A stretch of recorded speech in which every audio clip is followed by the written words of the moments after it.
Hello colleagues, this is a quick little video about a topic that came up in our Meet session last night, and that is how did I make the shapes in the introduction video that highlighted the objects in Blue Quill. And so I'm going to show you how it's done. So this is the slide in question.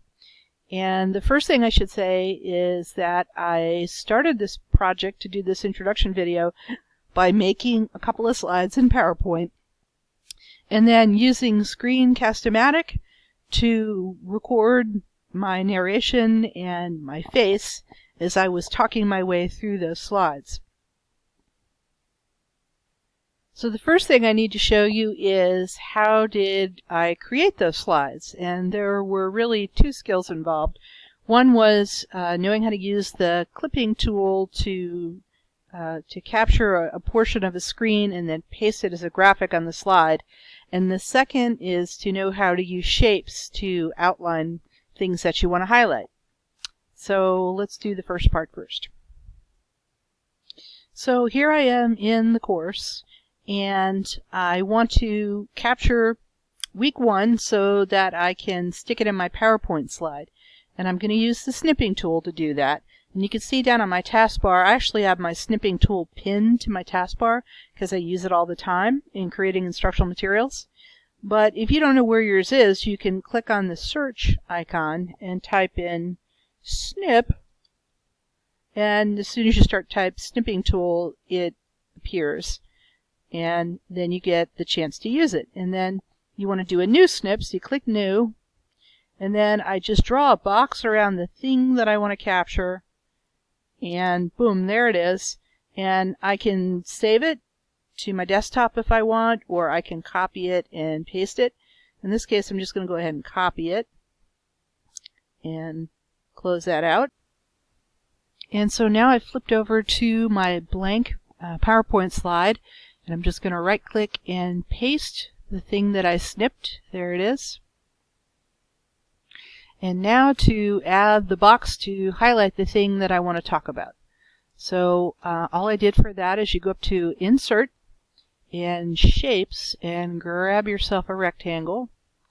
And then you see the crosshairs there. I can start drawing my rectangle around what it is I want to highlight. And it gives me a shape that's filled solid, which is not what I want. I just want the outline. So I go up to Shape Fill and say No Fill. And then my outline, I want it to be a nice shade of green, happy green, but I want it to be a heavier thing, so I go down to Weight. And that's probably too heavy. Right there, that's good.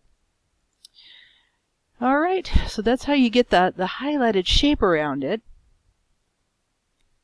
And then I went back to Blue Quill and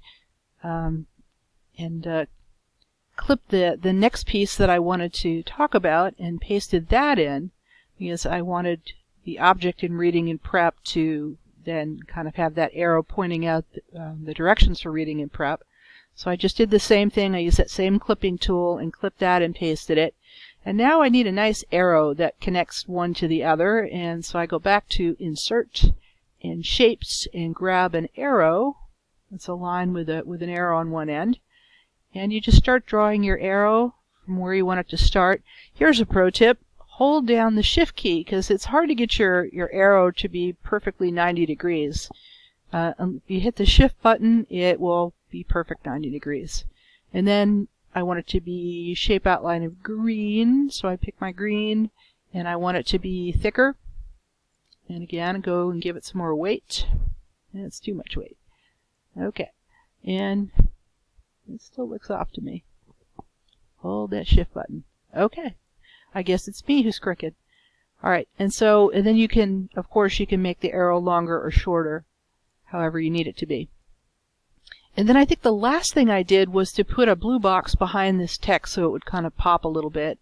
And again, I just went Insert, grab a shape, grab a rectangle, draw the rectangle. Again, it's filled blue and it's blocking my stuff, so I need to send it behind. And you just come up here into your drawing tools and go Send to Back. And it does it, and then you can kind of resize things so it all looks like a nice even border. And yeah, I probably spend too much time on stuff like that. And then you got to just maybe adjust your arrow a little bit, holding the shift key down. And that's how that goes. And then if I wanted to highlight the next thing, I would just copy this slide, and then I would just move I could actually group these things. That's probably what I did because I'm lazy. I grouped them, and then so I copied this slide, left the things that I had pasted, and then I can just move this over to the next thing I want to talk about right there, and then replace that with the thing that has to do with the introductions, and that's really all it was. And of course, the whole thing that makes me able to share this with you is the fact that I'm using Screencast-O-Matic to capture what I'm doing with my slides. And so it's well worth your time to explore Screencast-O-Matic. And there's some great tutorials that they provide for the basics of how to use it. And I think that's a great tool to have in your toolbox for creating these kinds of presentations for your students. All right, I hope you enjoyed it. Bye.